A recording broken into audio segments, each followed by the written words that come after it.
Bonjour à tous, c'est parti pour un nouveau tour d'Europe de la presse. Ce lundi 2 juin 2014, on débute notre voyage par la France. L'équipe revient sur la rencontre amicale entre la France et le Paraguay qui s'est terminée sur un score nul de 1 but partout. C'était clairement un vrai test en vue du mondial face à une sélection sud-américaine accrocheuse. Le 8 juin prochain, les Bleus défieront la Jamaïque avant de s'envoler pour le Brésil.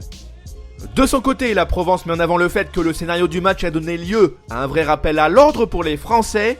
Alors qu'ils avaient ouvert le score grâce à Antoine Griezmann, les hommes de Didier Deschamps ont encaissé un but signé Victor Cáceres à la 89e minute de jeu. Il faudra retenir la leçon avant le rendez-vous planétaire.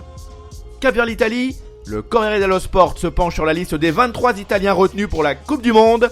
Le milieu du PSG, Marco Verratti, a réussi à convaincre le sélectionneur Cesare Prandelli.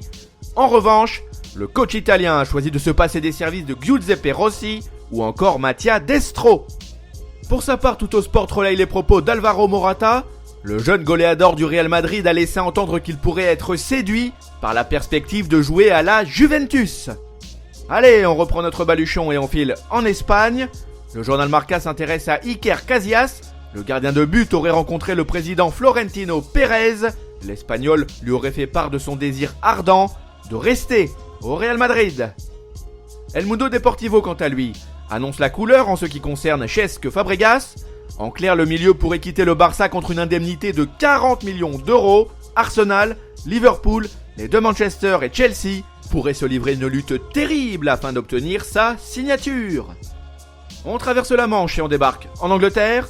Dixit le Daily Mirror. Arsenal serait plus que jamais dans le coup afin de déloger Mario Balotelli du Milan AC. Les Gunners se seraient renseignés à propos du buteur italien, notamment afin de connaître sa valeur marchande.